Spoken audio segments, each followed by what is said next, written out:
from the New Zealand Herald, journalist David Fisher. David, good morning or good evening to you, sir. How are you? I'm great. Thanks very much, Pat. Hey, Chewy. Hi, David. Thanks for coming on. Yeah, thanks for joining us. Thanks very much for joining us. We have had some interactions over the last few weeks, and you contacted me and said you wanted to use you wanted to look at some of the interview that we did with Chantelle Baker as a part of your research into writing this article, The Life and Alternative Realities of Chantelle Baker. We'll get into some more specifics, I think, as we go through, but how about we just throw the ball to you and we say it was an investigative piece on Chantelle Baker, her world, her work, what she's up to. If that's fair, my question, I guess, is what did you find? What did you do it, first of all? Why were you looking at Chantelle Baker as a subject matter for a conversation? Chantelle Baker, largely because she was one of the disinformation dozen that was so named by the Disinformation Project last year, it's been fascinating watching the evolution of Chantelle over the last 12 to 18 months or so since she first popped up doing online interviews, initially on a dad's channel, and then did a few of her own, and then she was into the Parliament protest, and then everybody knew who she was. Although, I qualify that by saying everybody that was looking at that issue with quite a degree of interest knew who she was. I still don't think my mum knows. Yeah. I've been following Chantelle Baker along with a number of others who would qualify as being in that disinformation dozen to see what sorts of things they were talking about, and the underlying interest for me there is that there's a part of New Zealand that's breaking away and is very much developing its own ecosystem, if you like. It's a part of our community that is disengaging from our community. And we saw representatives of that with the people that were outside Parliament protesting last February. And everybody will see people of these sorts in their community, or will have run into them or bumped into them on their local Facebook groups. And as that community disengaged, it's begun to attempt to develop its own ecosystem. And one of the things that it's doing as part of that is telling its own stories. I was really fascinated by the idea of that and wanted to look more into how that happens. How do you get a community that fractures, breaks off a chunk of the community, and then sets up its own services like media to minister that community? And if it is doing that, which it is, how is it doing that? And there's also a why is it doing that as well, which is always a really tough one to answer when it comes to motive. And that's what led into having a dive into Chantelle Baker and her background and what she's doing now. I guess I'm wondering, I mean, we're talking about it tonight, but how relevant is this conversation still? I mean, 12 months ago when the Wellington protest had wrapped up and there was a lot of noise around it, is it still as prevalent? Because like you say, lots of people don't know. Yeah. Is it still as prevalent today? Is it still as valid today? Is it still something that's like leaking into our society in a big way like it was perhaps 12 months ago? I see it a bit like the cracking bonfire that we had here on Saturday night, right? Which is that initial flare-up, which is the Parliament protest. That catches all the stuff, and that was a huge flare-up. By the time it rolled past midnight, it was that hard core that was still burning in the middle, and would be going for days and days afterwards. Yeah.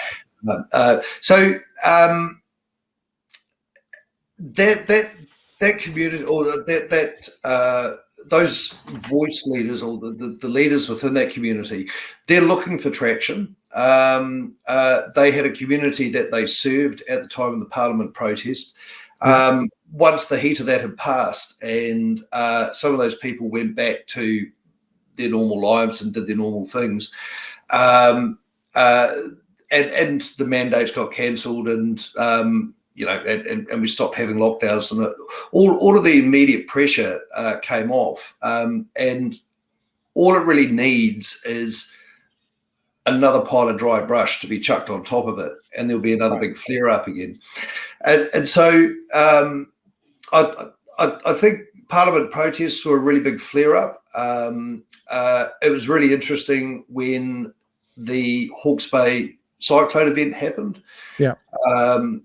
Because all of those old news people, or not all of them, but a lot of those old news people flooded to Hawke's Bay. Mm-hmm. And as it turned out, that wasn't the next big thing. Looks like the next big thing was trans rights, and what happened in Albert Park and Posey Park and that visit. Because those guys have been hot on that ever since that came past. So I think one of the difficulties that we have as a society is that the degree to which that hardcore community disengaged from New Zealand created a real rift. It's going to be really hard to heal that rift. When you look for those flare-up issues, what you're doing is building a bridge to the rest of the community and inviting them across. It's different from how you try and draw people back from that disenfranchised community. But when you hit those trans issues and you ask people, don't you want your daughter to be safe in a bathroom without a man being in there? It's a message that most parents are going to stop and have a think about. Most of those parents are going to think, actually, this is a bit ridiculous. But there will be those that will think, oh, hey, maybe I should go and talk to those people some more.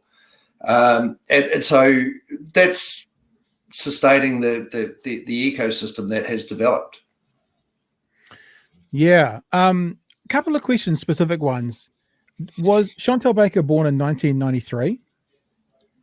Because it seems that the biggest criticism the alt-right seem to be giving is, you said she was 30.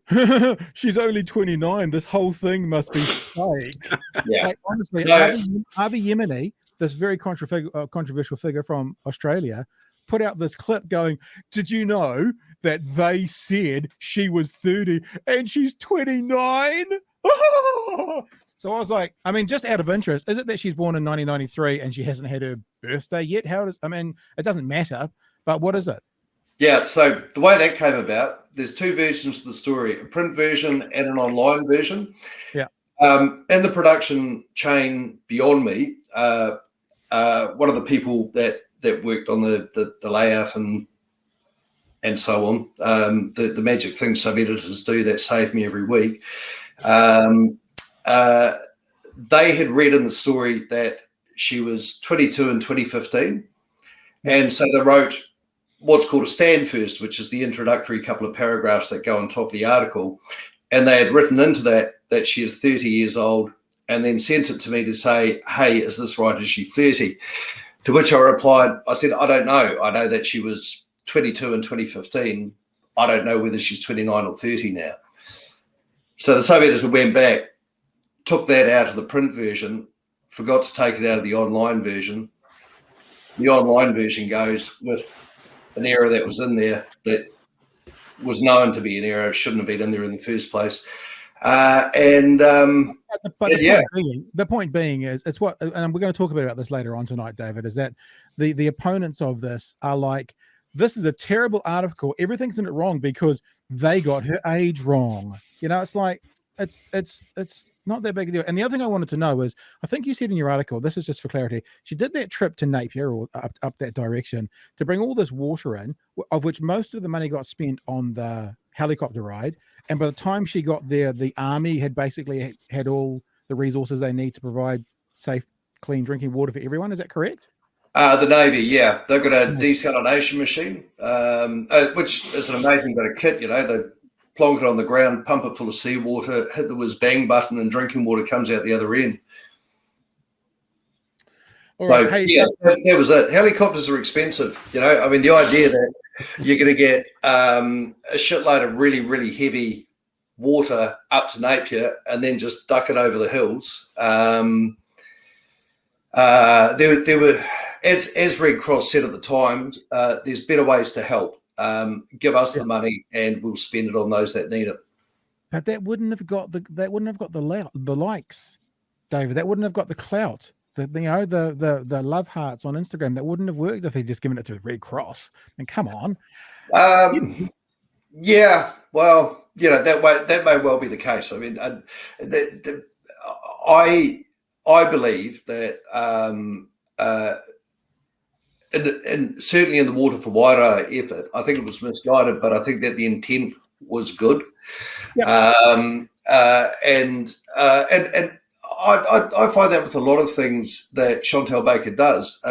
She comes across through the videos as an incredibly empathetic person. And that degree of empathy that I pick up from that comes from speaking to the people that are her people. She's genuinely warm, genuinely interested in what they're saying, and genuinely wants to fix the problems that they have in their lives. I'm sure Chewy's got some questions as well, but I guess not my last question, but certainly the last of this part is the big part about the conversation is, what did you actually find? Like, what did you actually find in the investigation? I found that she wouldn't talk to me. That was a shame. Oh, really?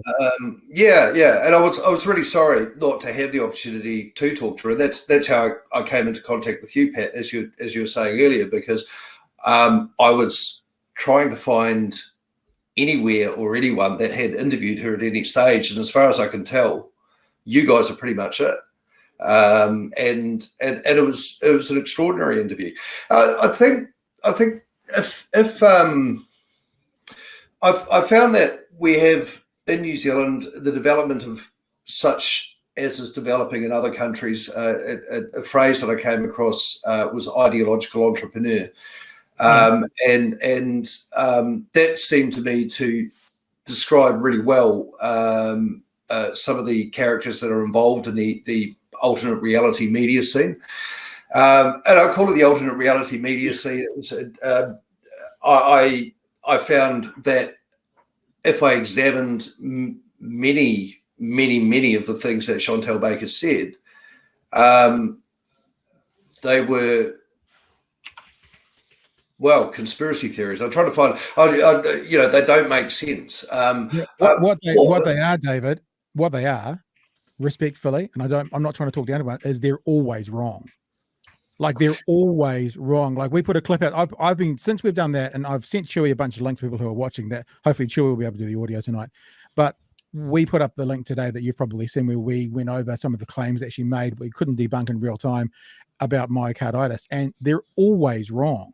Like, they're always wrong when they come down those conspiracy lines. Tomorrow, I'm going to put out a clip where Chantelle Baker, and you'll have seen this, David, so is Chewy, so is some of our patrons, talks about the Labour Party actively saying that they're the party of socialism. And in real time, I go to the Labour Party website with her, and she can't find it anywhere because it doesn't say it. They're always wrong. Yeah.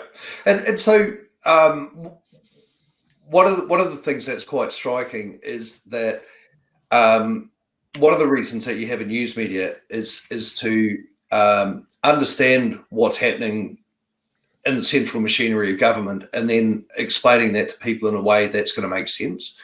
One of the things that was a pretty consistent feature with Chantelle Baker's handling of news events was her misunderstanding of how things work.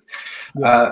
And so that's how you wind up with the Māori wards debacle, where she seemed to think that there were special hospital wards that were only for Māori, and then had confused it with the fact that there were council wards that were available to Māori, and muddled the two things.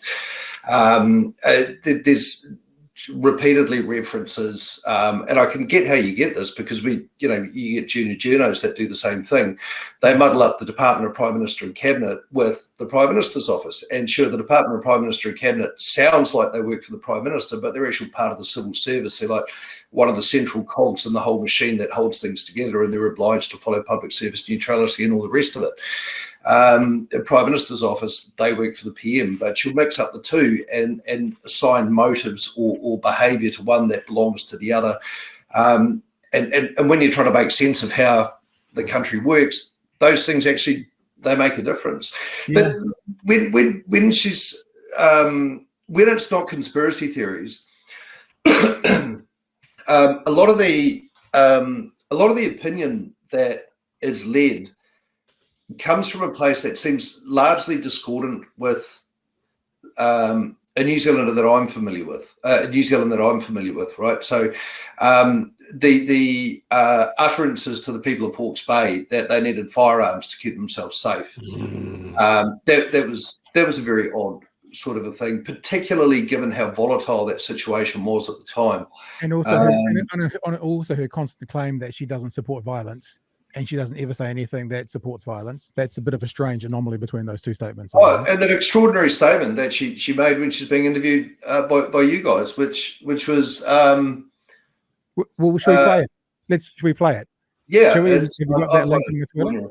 I'm throwing it to Chewy because my audio is playing up. But if you've got my Twitter feed there, Chewy, we can just play the first 10 seconds of that clip that's now had about 20,000 views. And whilst you're looking for that, Chewy, we'll actually just show people the article, because it's a big article as well. You've done a lot of work here. And so this is where I am. I'm a bit too close to the bottom. I thought it'd be closer to the top, David, but who are we? So that's what you say. This is about the violence. She distances herself from the talk of violence in an environment in which police became increasingly involved in death threats against politicians, from 38 cases in 2019 to 101 in 2022. Threats against former Prime Minister Jacinda Ardern went from 18 in 2019 to 60 in 2022. But Baker says people should be able to make the threat. In an interview with Pat Brittenden for his online Big Hero News show, she said, "I don't think this government or the media respects the amount of pain everyday citizens have been put through. People are allowed to say unvaccinated people should die. That's been the rhetoric when the vaccine was first rolled out. So people are allowed to say that but the unvaccinated aren't able to say screw you, or I wish I could put a bullet through Jacinda," which I agree is terrible to say, but I would personally never say it. But I support their right to say it. You want to play that, Terry, just so we can hear actually from her own mouth herself? You grab the screen and play that bit of audio. Just the first 20 seconds will be enough. So people are allowed to say that, but people who are unvaccinated aren't allowed to say, screw you, or I wish I could put a bullet through Jacinda, which I agree is terrible to say, and I would personally never say it.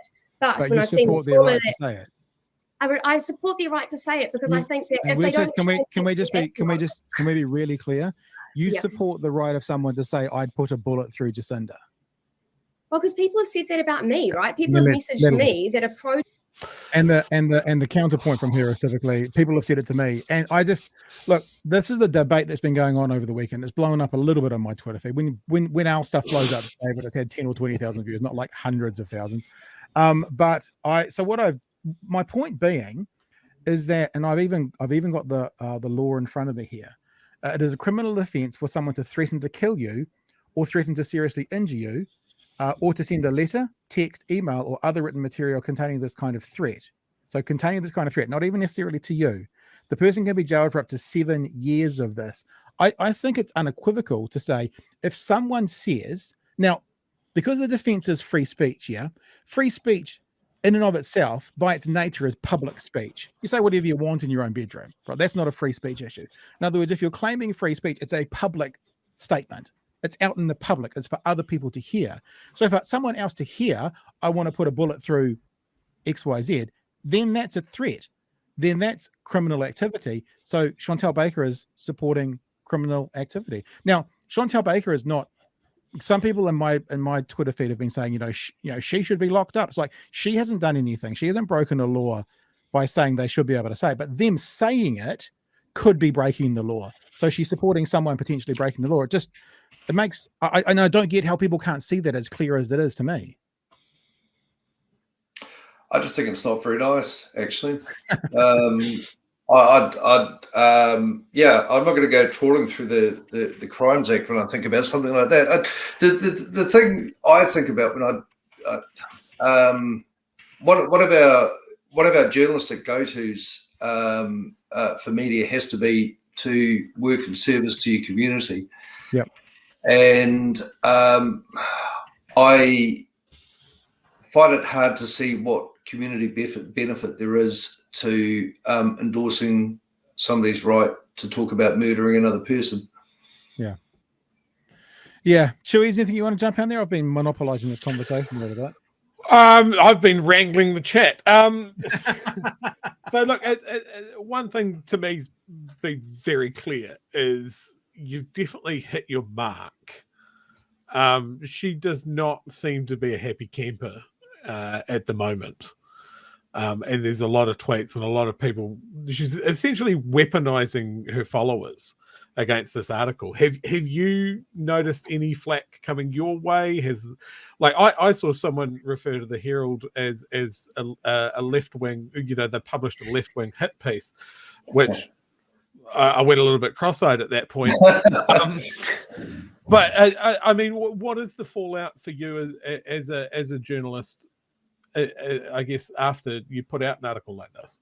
So I've had a couple of years of covering the development of this alternate reality ecosystem, and I find that when I write about whether it's Baker or Counterspin is another one I've written about, Voices for Freedom, and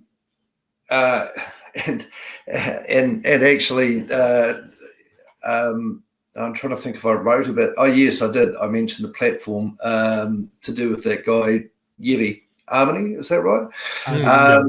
Yeah, and there's a really interesting thing that happens. Right, is that I get abuse and threats, and some of it's really colourful, and some of it has involved references to my wife or children in the past, and really ugly, really violent.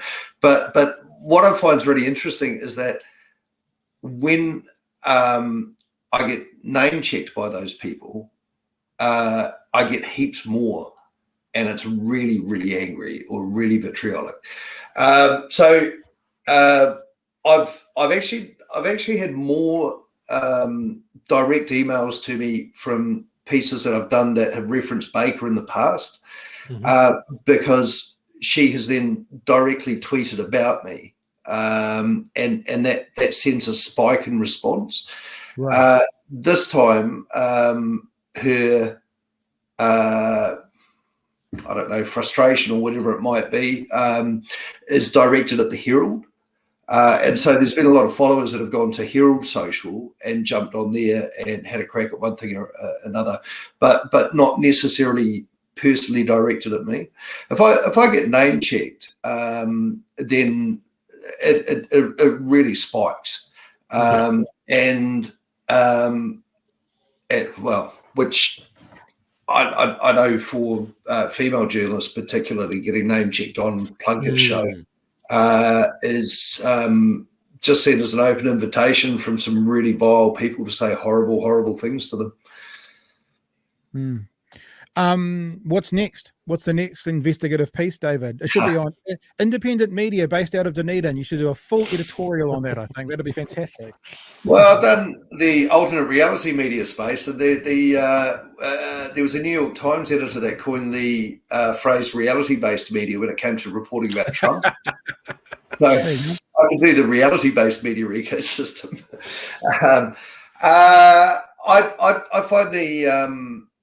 I find that space a really interesting one for me. It's been fascinating for some time, and I'm working on a piece that tries to understand whether the recent surge in trans anger, trans hate, the noise around the trans community has suddenly massively increased in volume. Yeah, so I'm looking at doing a piece on that.